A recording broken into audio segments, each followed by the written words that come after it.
How is that then to start the new year with three very welcome and well-deserved points? Yeah, we spoke before the game, didn't we? In terms of the interview around our team, and you said to me, Happy New Year. I said, it's a new year, but it's not happy.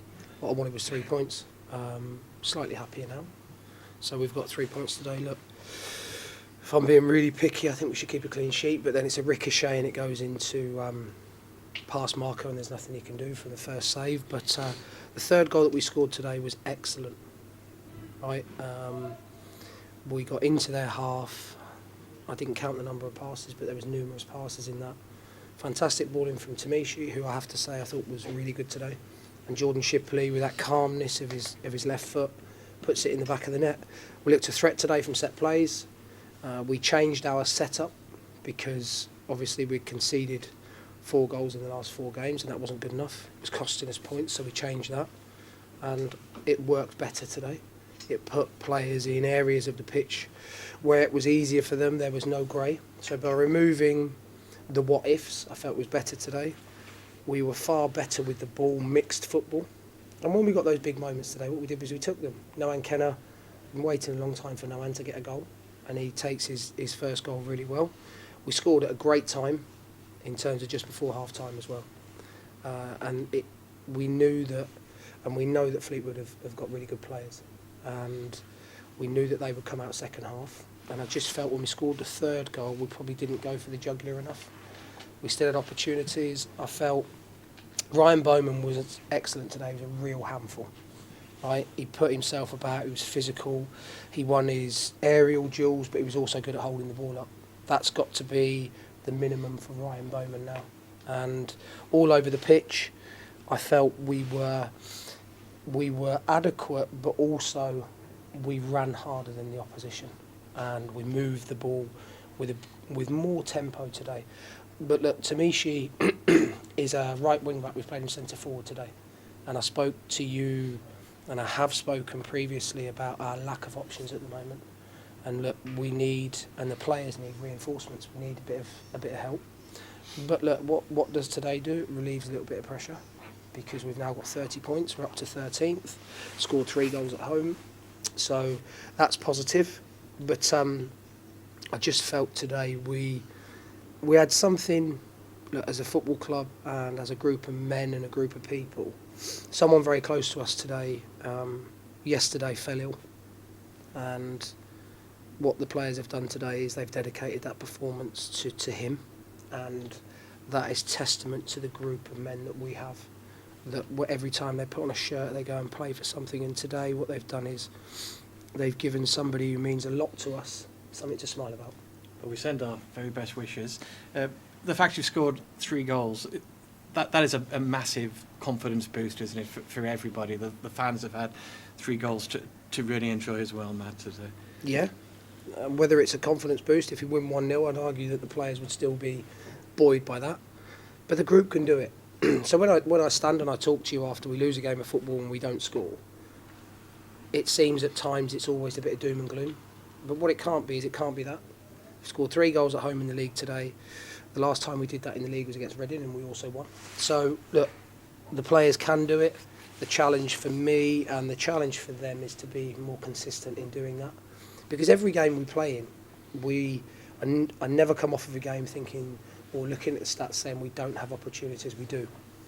It's just having that calmness to take them. You see the way Jordan takes his first goal, our third goal today. Doesn't slash at it, just passes it in the net. So a fantastic team goal, and I'm really pleased for them, pleased for the group, because we are still extremely low on numbers. So for us to win that game today, I thought was imperative. There was a lot of pressure today. There was a lot of pressure because of our last 4 results. The pressure eases because we play Wrexham in the Cup and it's not a league fixture in our next game here next Sunday. But look, today I'm happy because we've got 3 points on the board.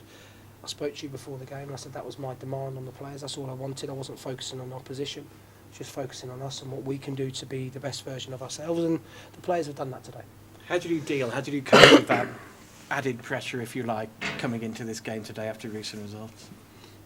I've been in football long enough to understand how to deal with that. It's just one of those things. You can't do this job if you're not going to accept pressure. Now, are there certain coping mechanisms? Yeah, of course there are.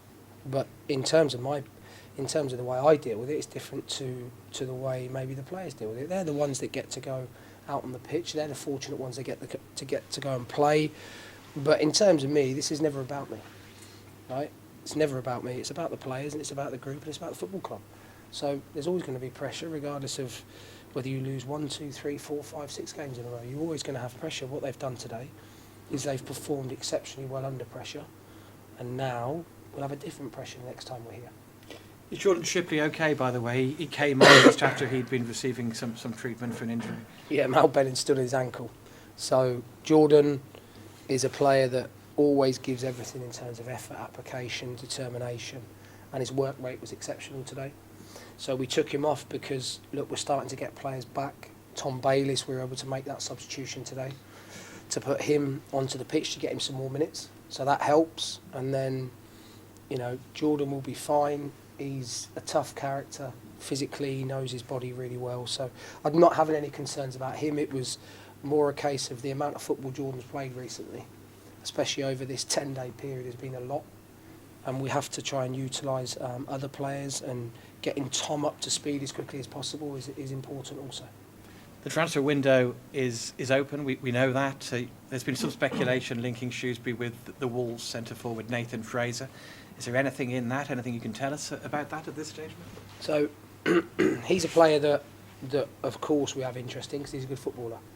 Mickey had him in at Cheltenham when he was there, and he trained there for a week. So he's a player that Mickey knows really well. He's known him for 18 months. I've been to watch him a couple of times. Really like what you see. We were given permission by Wolves to have him here today with his mum. So he's come in. I met him, had a good conversation with him. It's the first time I'd spoken to him because, obviously we at this football club do everything correctly.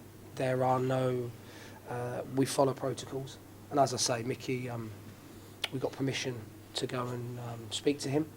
But where it goes from here, I know that good players have other clubs that are interested in them. He's a player that interests me. He's a player that could help our group.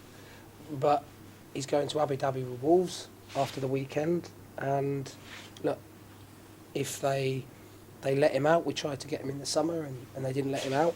I just hope that, obviously, first of all, Nathan understands what we are as a group of people and what we could offer him. But we've had loads of conversations with lots of players, and whether it goes any further will be out of our hands. So we'll watch that one closely, developments eventually. Are you hopeful of maybe getting anybody in ahead of the Wrexham game? Yes, but what we can't do and what we won't do is just sign players because it gives us bigger numbers. What this group have shown me is that they can keep going. They can, when numbers are low and when the chips are down, they're going to dig in. So character's massively important to us as a group. What we can't do is we can't just panic and sign players because I don't feel that would be right for us. So we're hopeful. The group needs reinforcements, of course it does. You see us today playing Tamisha at centre forward with Bowman. So yeah, we do need some reinforcements. But January is always a tough window. It's never an easy window because, look, there'll be financial gains for players that we can't match, and that's the same for every football club up and down the country. But what we can do is we can be ourselves, we can be open and honest with potential targets and hope that we get one or two. Just finally, any closer to sorting out the futures, decisions, etc. on the loan players, the ones who have unfortunately been out injured for a little while there? We've got conversations this week around them. I think we have until the 7th of January or the 14th of January to make decisions. We can't make decisions until we know where they are in terms of their rehabilitation.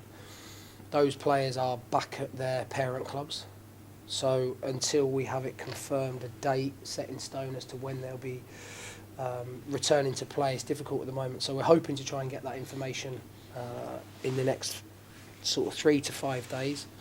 And then that gives us an opportunity to either, obviously, hopefully keep some of the players or make a decision that maybe with where we are right now in terms of the squad, it might not be right. But I can't give you any concrete information on that right now.